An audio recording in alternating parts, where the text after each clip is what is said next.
Hey guys, so in today's video, well, first of all, I'm Flowers slash Felt the Flowers, and in today's video, I'm going to be discussing my most recent and my most positive experience in the psych ward. So, just as like an introduction, I think psych wards can be helpful in some cases, sometimes not, sometimes more than others, but if you feel like you are in crisis and you need help, definitely consult with your therapist, definitely consult with your family, call the suicide hotline, text the suicide text line. I think it's still 741-741. I don't know if they changed that, but if you feel like you are in crisis, don't let my opinion or my experience or the experience or opinions of other people deter you from seeking help. So with that being said, how did I end up in the psych ward in the first place? That's a great question. So I ended up overdosing at one point last year, and that brought me to the psych ward because I overdosed and was like, okay, I need help. I regretted it after I did it because I realized that it wouldn't end me necessarily, and I would just end up being very, very sick. Like, I didn't take enough to the point where I was like, this is going to take me out. It was to a point where I was like, I had run out of medication, and I was like, I'm just gonna end up being very, very sick, and I don't know what to do. So my solution to that was going to the hospital. When you do something like that, you end up in the ER care before you end up going to the actual psych ward or the psych unit. So I walked into the emergency room and told the lady, I just told her straight up, I was like, I attempted suicide. And immediately she just like looked at me. She looked at me a little funny at first, like her eyes just widened, like, whoa, okay. And she walked to the back and told me to follow her. I followed her. They sat me in a chair in a hallway next to a security guard for about like, I want to say like 10 minutes. It wasn't very long. And then they brought me into a room to take my blood pressure, etc., my temperature and stuff like that. They asked me a bunch of questions, and then they brought me back into another room, which in turn would be my ER room, where I was going to be stabilized before I ended up in the psychiatric holding area. So in this ER experience, I had like a lovely nurse. He was like the best nurse I've ever had in my entire life. Like, he made sure that I was okay. He came back to check on me all the time, even though he had a ton of patients, and he was just lovely. Like, he talked some pep into me a little bit. It didn't really work at the time because I was at the lowest of the low, but he tried, which I can always appreciate. But with the emergency room, I had a babysitter because of what I had done and the circumstances that I was at harm to myself. So I ended up having to have a constant babysitter. That's what they called it. Which initially is just somebody in the room with you that is hospital staff. Like, I think they were so short staffed that I ended up having somebody whose like job was not a nurse. Like, they were just like some random hospital staff that was just sitting in the room with me, watching me, a little nervous. They were a little nervous, and they told me they were nervous because I guess it was like their first time doing that. But yeah, I had a babysitter in the in the ER area, and they basically just, I didn't have to drink charcoal, which was great. I didn't want to drink charcoal anyway. For those who don't know, activated charcoal is usually administered to people who overdose to like flush your stomach or something. I don't know. I'm not really like a doctor or nurse, so I don't know all the kinks behind it, but they make you drink it. So I guess you throw up, or like it detoxes whatever you took. I'm not sure. I'm not too sure. But yeah. So after you're stabilized, after an overdose in my situation, which the stabilization is initially just being sure that you're not going to pass away, like you're not going to die, and that you're okay, that you're not going to get sick, etc., that you aren't sick, and that you are okay to go to the psychiatric holding area where they can attend to more than just your physical issues. So like, in my situation, when I overdosed, they took me to the ER area, which was to address the physical issue. So I guess that sums it up a little bit. They take care of the physical body, and then they move me into the psychiatric area. So I'm looking at my notes here. In the psychiatric holding area, that was kind of the worst place out of the entire experience. I'm not gonna lie, like, and it has been in every situation that I've been in, and then that led me to the hospital.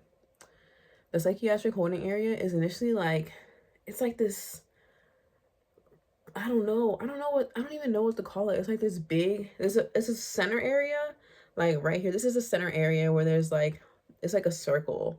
And there's all the nurses in that station. There's all the doctors that come in there and they talk to the nurses in that station. They have their computers in there. And then like after the middle, there's like lines that extend out like all around the circle, which are filled with like rooms. Like each line has a room on the end. So there's like a bunch of like, after the initial circle with all the nurses and like the computers and all that good stuff, there's like a line that goes out. There's a bathroom line that goes out. There's the seclusion room, I'm assuming it's called isolation, the isolation room, and then another line bedroom, another line bedroom, another line bedroom. You know, like it's just like a circle with a bunch of stuff around it. So, and the problem with that, I would say, is that it's super open. Like you get zero privacy. Sorry, I was looking at a notification. Wow. But there's no privacy. So like you can't, there's no curtains because they're afraid you're gonna, you know, with the curtains and stuff like that. So there's no curtains to close. There's no curtains to like isolate yourself. There's just a bed. Like you're just in a bed with a blanket. Maybe a blanket if you're lucky, because they're just so like, they were so busy, but somebody did give me a blanket. I got lucky. But they're not very attentive at first. It's just a holding area. Like it's literally just a psychiatric holding area until you can figure out where you're gonna go and seek further psychiatric treatment if you need it. So the psychiatric holding area is essentially like you're just held there, and they bring you breakfast, lunch, and dinner at the same time every single day, usually 8, noon, and 5. It sucks, to be honest. Like that is probably the worst part, especially like when I was there was this one person who assaulted 2 nurses. It's not funny, but it's just like crazy. I mean, I hate to say the word crazy when talking about the psych ward, but it was just like so out there for me. Like I would never assault a nurse. They're here to help me, you know. But I guess, you know, I can't judge, you know, that is psychiatric holding area, you know, dealing with psychiatric issues. But she did assault 2 nurses, and it was like everybody was all tense because she was breaking stuff. She picked up a laptop and like threw it at a nurse and stuff like that. So everybody was kind of on edge because there's no curtains, there's no doors. Like everybody's just out in the open. So it was like, oh my God, like not me. Like, no. But the psychiatric holding area is definitely the worst part of the psych ward. And yeah, from the psychiatric holding area is where you get administered a bed. They call it finding you a bed. So either you find a bed in the hospital that you're already at and they just send you to the upper floor or a different floor, or they find you a bed at a different hospital depending on what you need and what you prefer. For me at that time, I was at Johns Hopkins and I found a bed in that hospital. They brought me on the unit, the psychiatric unit, at like 3 o'clock in the morning. They like woke me up and were like, hey sweetie, you know, we got you a bed upstairs. So I was so happy though. Like I was so disoriented because I was so medicated at the time. They had given me something for sleep, I think. No, that's cap. They hadn't given me anything for sleep yet. That was the second night. But I was so disoriented being woken up at 3 o'clock in the morning. But I was so happy though because the psychiatric holding area sucks. Like you can't really shower because at that point, like unless you've packed a bag, which I did not at the time for this experience. I've had past experiences, but for this experience, I did not pack a bag. So I just had nothing to shower with, you know what I mean? Like, am I just gonna go stand in the water? Which I guess is better than nothing, but like I was there for almost 2 days. So it's like a day and a half. But I was so excited. They took me in the wheelchair and wheeled me upstairs. And that's when I get into the actual psych ward, the psychiatric unit, instead of the psychiatric holding area, which sucks once again. So in admissions, you get the psych holding area, and then you get the intake, which is essentially the same thing as when you first get to the hospital and you're in the psychiatric holding area. It's a bunch of people asking you a bunch of questions. Like the psychiatrist will come ask you questions. A nurse will come ask you questions. A therapist will come ask you questions. Who else knows? Like, so many people come and ask you essentially the same questions, sometimes the same questions over and over and over again, and it can be very tiring, especially when you're in crisis. Like, to be honest, the last thing people need when they're in crisis is to be questioned, although it is necessary in some cases, you know. Like, the last thing I wanted to do was talk, but that's all I ended up having to do.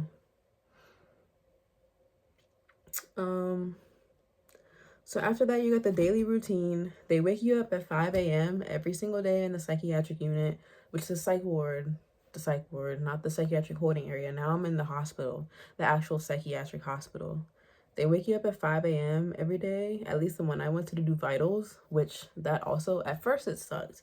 Like, when I first got there and got situated, waking up at 5 a.m., I was like, every time the door cracked open, I was like, oh my God, like, not again. But, you know, you get used to it after a while.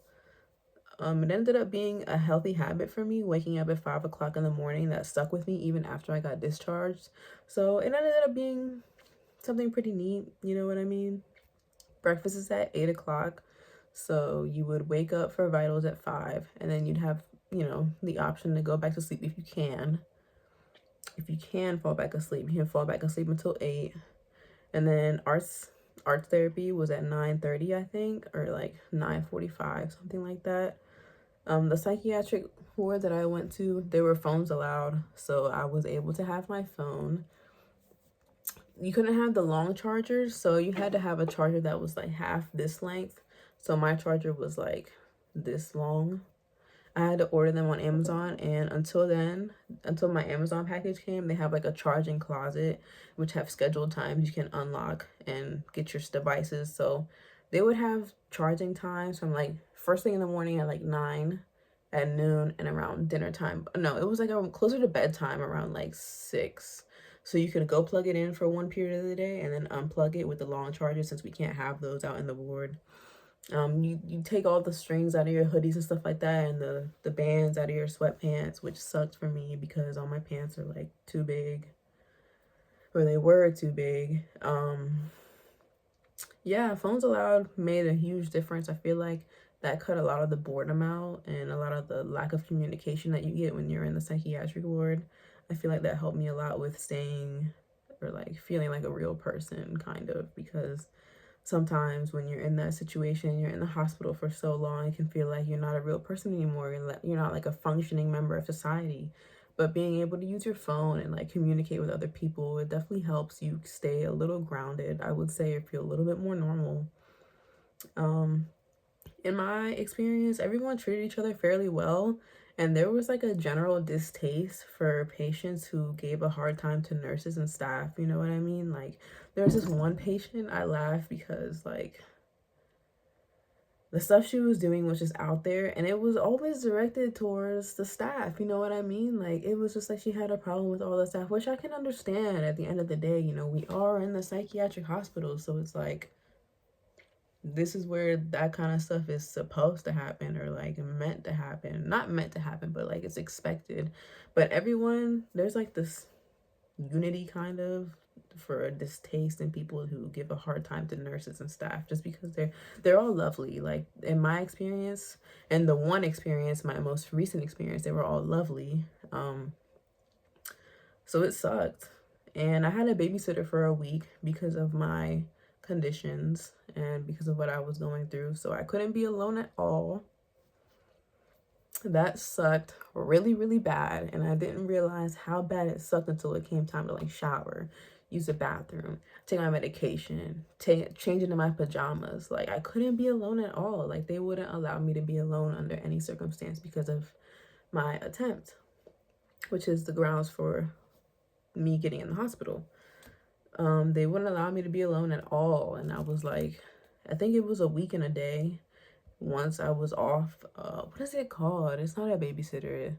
They called it something, but I can't remember the name besides babysitter. I was so happy. I was like, oh my God, I can like change by myself, and I can like go to the bathroom alone. Like, oh my God, I can shower by myself in the room by myself. it was just a lot to have somebody there with you 24/7, like no type of privacy, not even phone calls, like talking to your therapist, no type of privacy. So that sucked.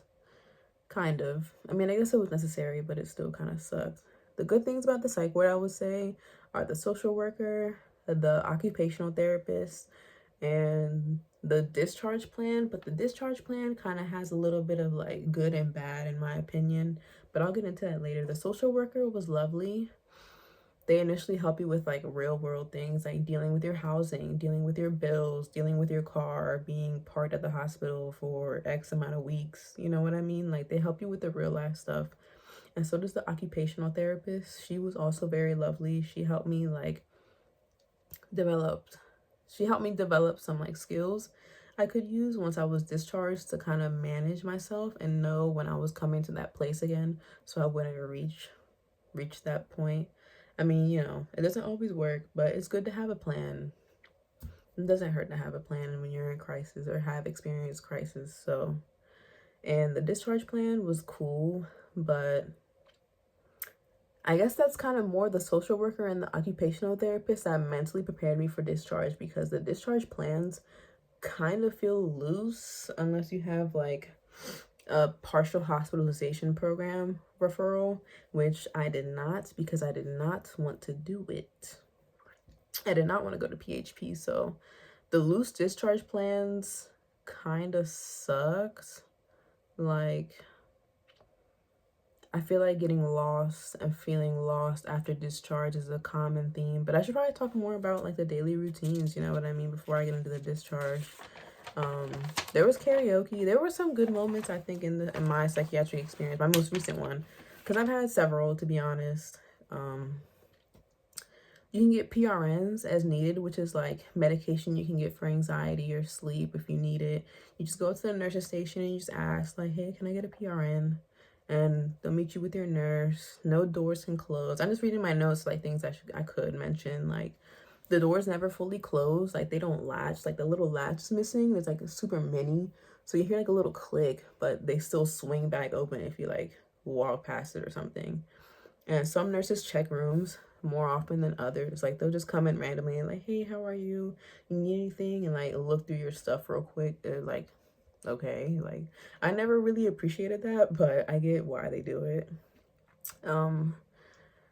Yeah, I did karaoke while I was in there. I took an Ativan this one time for the first time, and I did karaoke. It made me feel like so free because I wasn't so anxious at the time. And visitations kind of saved the day. Like, when you're in the psych ward doing nothing or just existing, and especially on weekends when there's no art therapy, like that used to be my personal downfall. Like, weekends with no art therapy was the worst, because for me it's like art therapy was the one thing that I always look forward to, and not being able to have that just was like, oh my god, like what am I gonna do? And it sucks. So visitations kind of saved the day. Shout out to Jalissa, who visited me as often as she could, and my dad and my sister visited me, and my friend Mar, she visited me.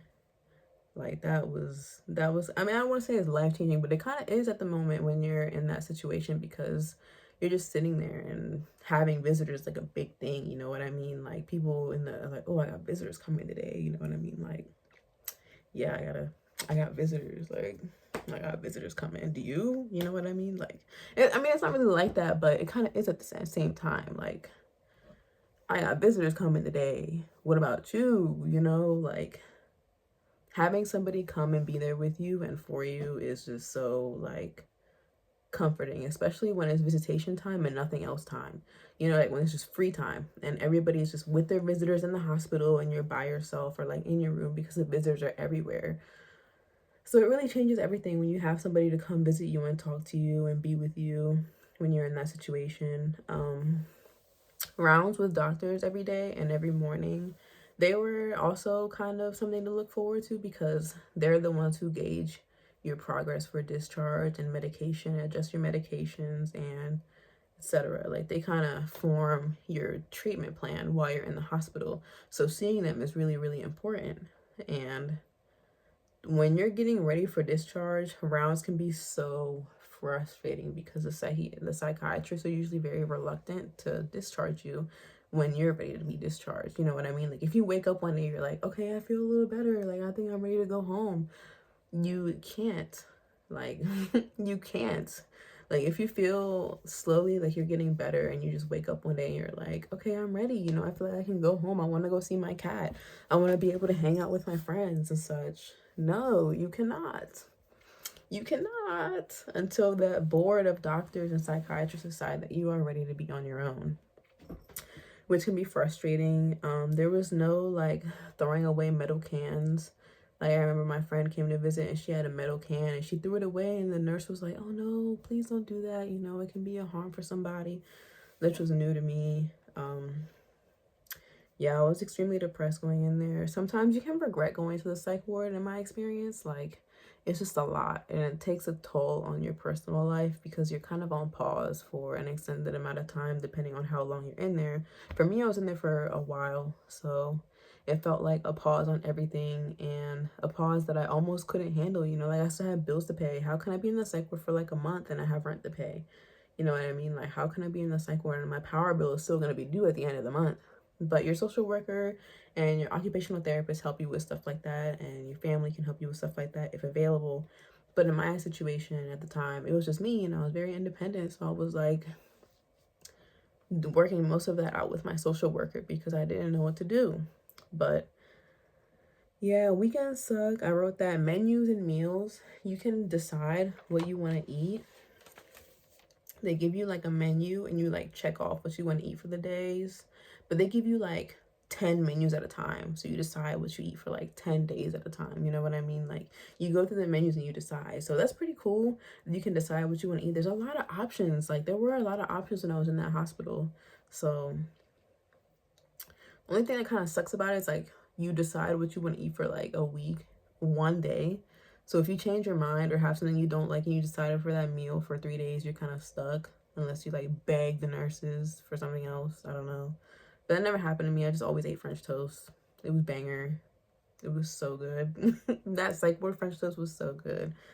But yeah, like I was talking about discharge. Discharge plans can be frustrating because usually you're ready to go before they're ready to let you go. Especially in a situation you've been 5150'd in my situation where I attempted and I was held whether I wanted to or not. Even though I did voluntarily go to the hospital, I could not leave voluntarily after that. And the loose discharge plans just kind of comes with like feeling lost after discharge because you have so much structure in the psych ward. Like your daily routine is full of structure. Like you wake up at 5 a.m. for vitals every single day. That it never fails. Maybe 5:15 the latest. Breakfast is always going to be at 8. Lunch is always going to be at noon. And then you get out of the hospital and you're like, what? Like none of this is here.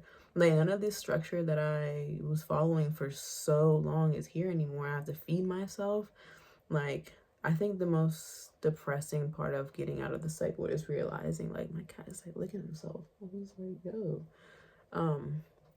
Like before I had overdosed, all my dishes were still in the sink. My trash was still in my trash can. Like there was like rotten tomatoes on my counter that I thought were dead rats because they just looked so moldy, and it was just like, oh my god, like you realize you have to come back and deal with whatever you were dealing with before you were in the hospital in real life. Not necessarily emotionally, but like whatever you were dealing with in real life and in your physical life before you went to the hospital is still going to be there when you get out, because the psych ward just kind of feels like a pause. And it kind of, another downside, it kind of feels like jail sometimes, to be honest. I mean, I've never been to jail, but you got like nailed beds to the ground, beds nailed to the ground. You got chairs bolted into the ground, TV behind a plastic case or like a glass case because you don't want anybody throwing it or hanging themselves with the wires. Yeah, like you just kind of feel like a prisoner sometimes, especially after a while, and especially after you're ready to leave and you are not allowed to, it starts to feel like you're being captured. And the psych nursing students, they suck. I want to mention that. Like the psych nursing students, they treat you like you're a guinea pig. Like they're these little like not little. I won't call them little. They're psychiatric nurse students. So they're going to school to be psychiatric nurses, like the ones that are there. And they come and visit and they come, they come chill with you, they come talk to you and stuff like that. And they kind of ask you, they're like, oh, why are you here? You tell them and then they're like, oh my God. I'm like, you asked and you're in the psychiatric unit. What did you expect? They kind of suck and they treat you like a kid, kind of. They kind of like,